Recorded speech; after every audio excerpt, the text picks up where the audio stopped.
Welcome to episode 47 of 1530. Today we'll be discussing Roland Garros. The draw just came out. We'll talk about some of the interesting matchups we have and the loaded draw, at least on the top half. So we have Novak Djokovic, Rafael Nadal on the same side of the draw, and they're not going to meet in the semis. It would be quarterfinals. We also have Alcaraz. That's a pretty loaded draw. You have Tsitsipas, Medvedev, Zverev on the other half, but really out of those, I know Medvedev isn't super good on clay, doesn't really enjoy the clay, and he's had injuries this year as well. So very interesting draw, but we should probably talk stat of the day. So the stat of the day is 81%. That's what Novak Djokovic won points on his first serve against Tsitsipas in the final of Rome. And this is a pretty amazing number for any kind of surface, especially for clay. This is even better than what he did in Roland Garros final against Tsitsipas last year. He won 78% on his first serve points won. So he's looking pretty good there. Second serve, he won, I believe it was 60% on his second serve points.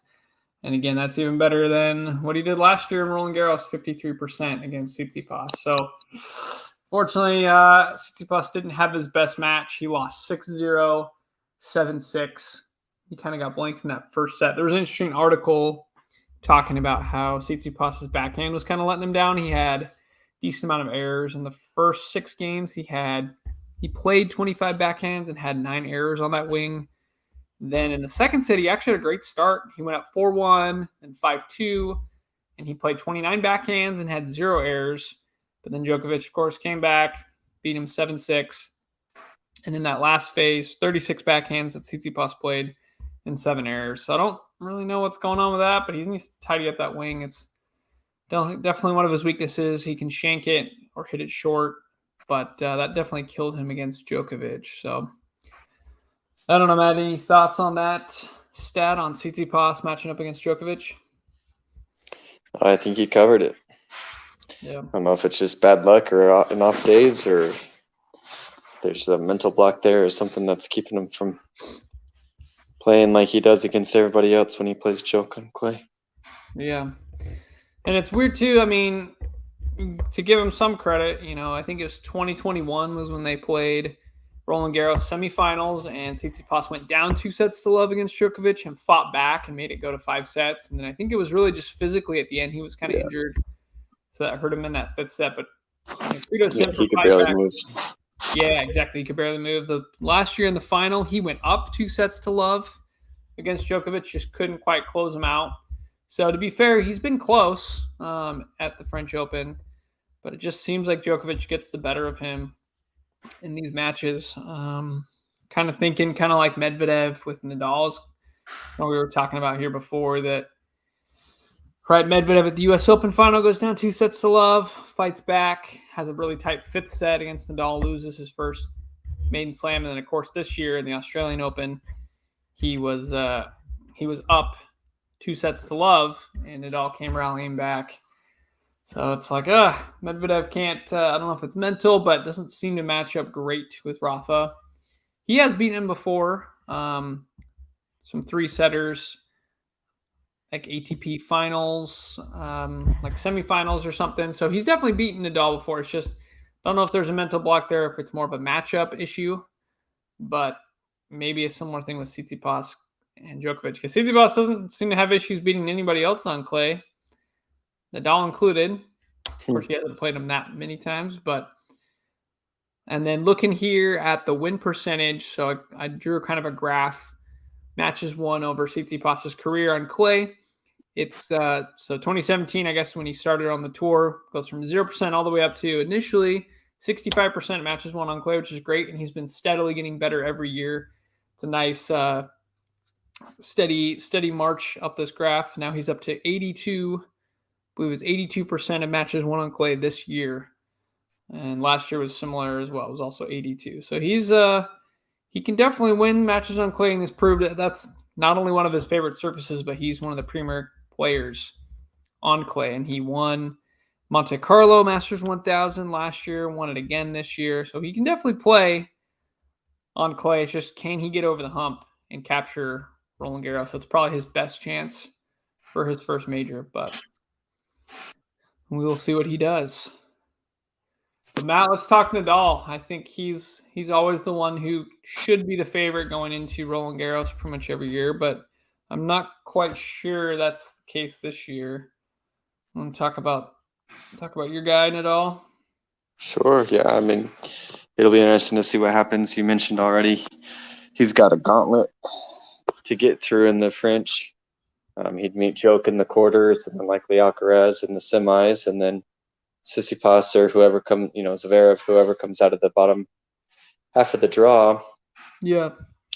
So that's not going to be easy. I know he had a broken rib coming out of Indian Wells that he took time off for. I don't know if he's had other injuries leading up to that. He's played it obviously in, I think he played in all three of the clay court Masters. I think he might have missed the first one. Yeah, I think I had it written down.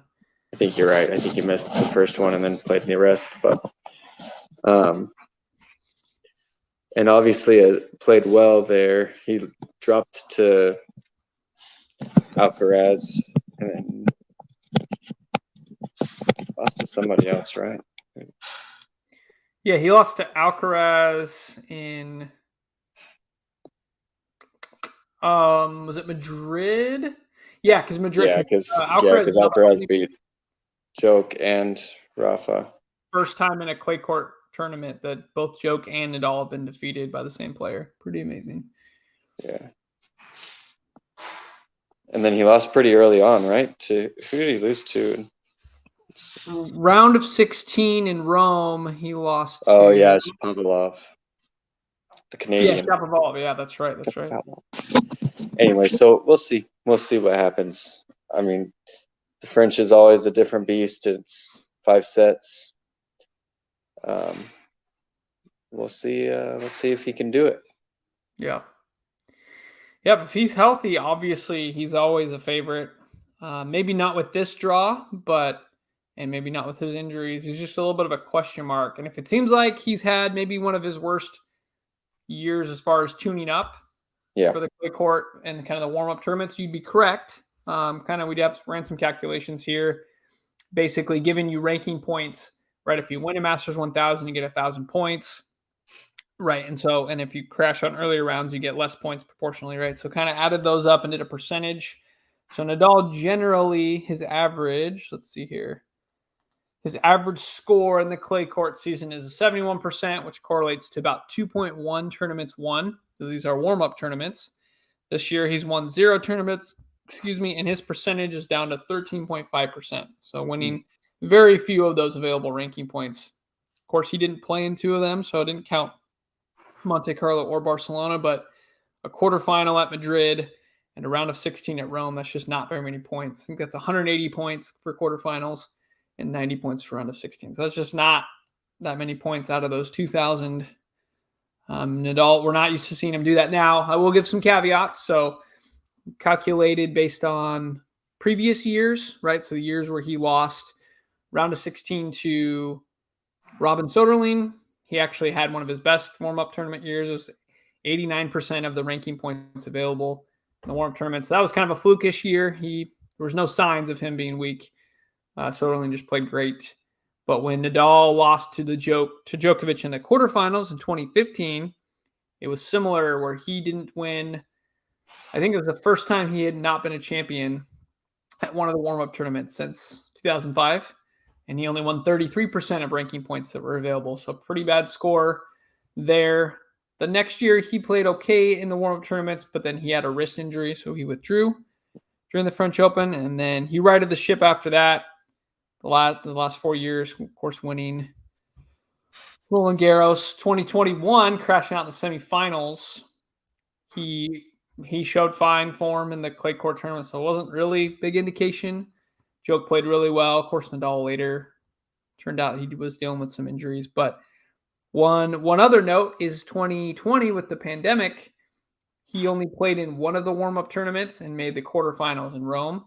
So it's only 18% of the ranking points. Still won that one, but that's a smaller sample size, right? Where it's only one tournament, didn't quite win it, right? Goes to the quarters.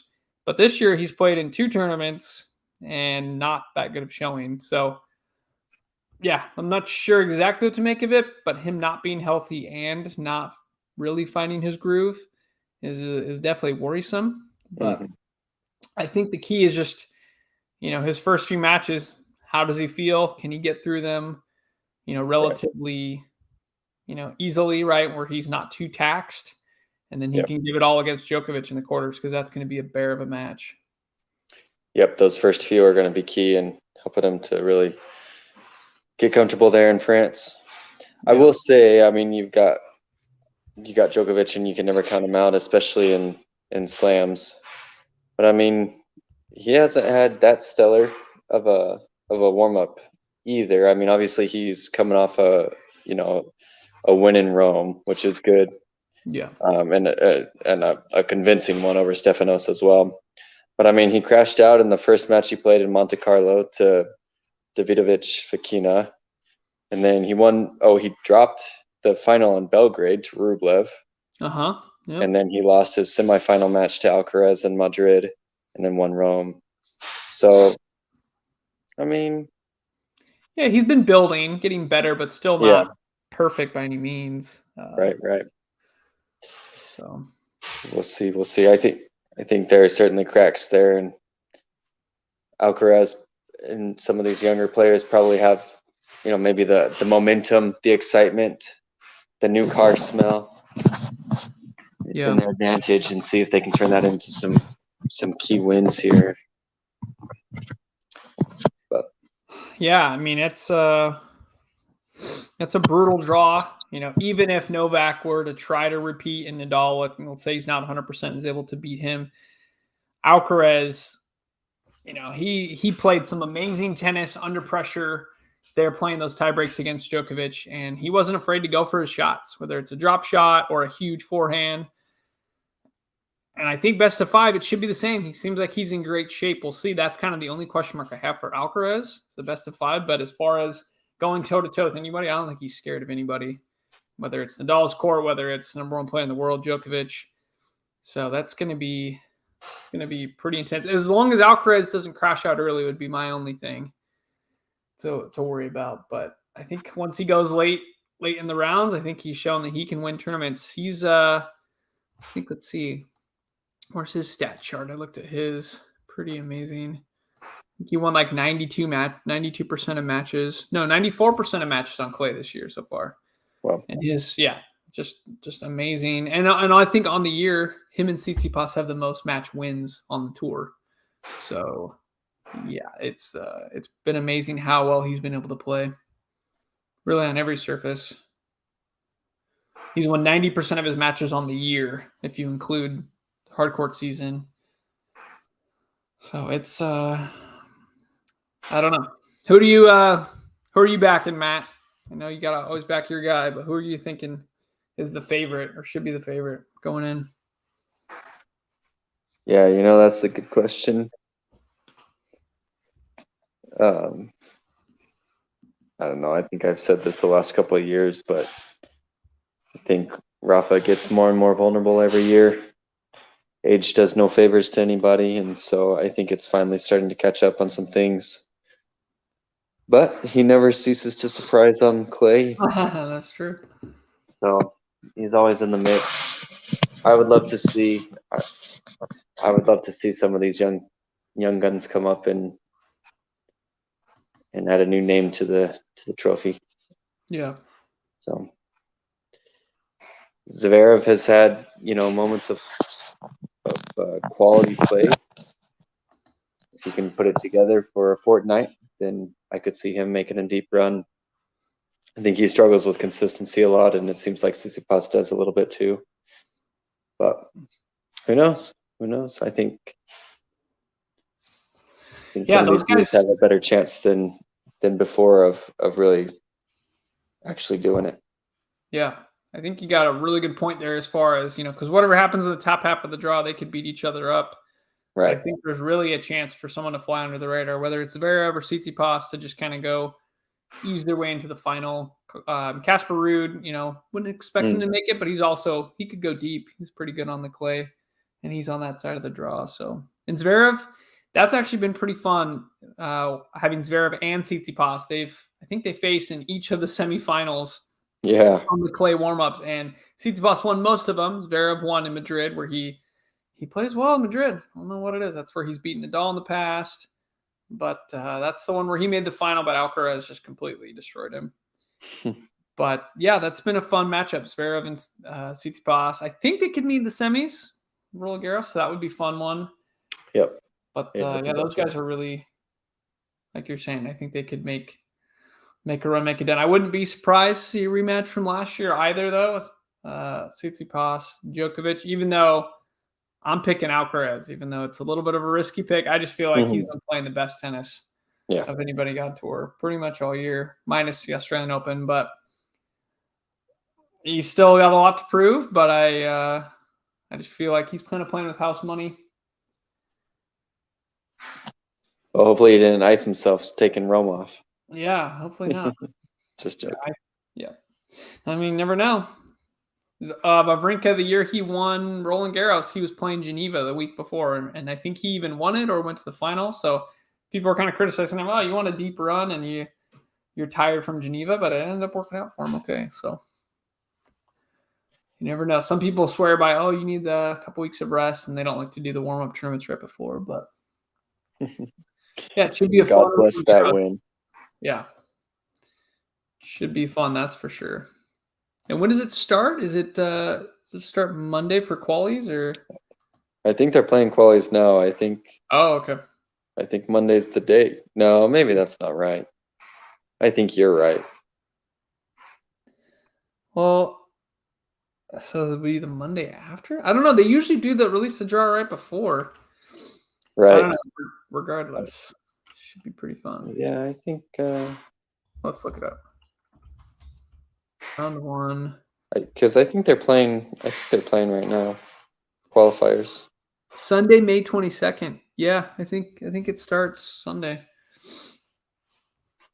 Great. Stuff to watch. The sooner the better. Yep, absolutely. Well, I'm trying to think what else I had here. Yeah, Nadal, I drew one of his graphs here where his win percentage on clay this year is 60%. So you're like, oh, good. You don't have something to compare it to, but that's the lowest it's ever been for Nadal before 2005. 2005, if you remember, that's where he came on the scene and first won Roland Garros and won all the warm-up tournaments. He was 96% on clay matches that year for winning. But before that year, 2004, I guess 2004 he was still good. 2003 it was 60%.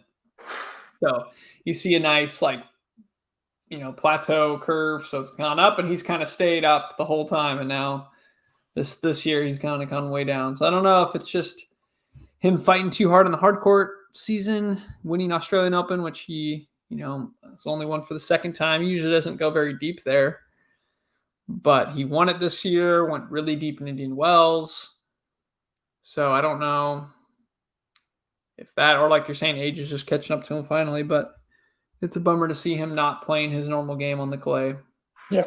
But if he's going to turn around anywhere, it's going to be at Roland Garros. That's literally, he's always played the best there, right? Yeah. And you can say a lot about, well, Rome is, the most similar clay to the French Open. Madrid isn't as, close because of the altitude and the type of clay. It's like, okay, who cares? Just because Nadal didn't play well at Rome, there's not a 100% direct correlation, but that's right. I forgot about that, man. It's always an interesting pundit. So we'll see. But yeah, I don't know if you have anything else. We're just excited to see some good French Open matches. I'm praying that Rafa gets the calendar slam this year and just retires, walks away from it all. That would be an amazing way to go out. That would be incredible. Yeah, incredible. Go out on top. Yeah, I guess technically they're saying he'd be in the running for it. He won the Aussie. He's going. Yeah, won the Aussie. So 1 for 1. Yep. Be amazing. Oof, yes, Stefanos. I would love to see him win it. But I think he's got to tighten up his game. And mental. I think a lot of it's just mental, too, against Djokovic. I think so. He's been so close so many times. Yeah. Well, there were several points in the first set that I was watching where he would have control of the point and he would come into net or he would put it in the right spot.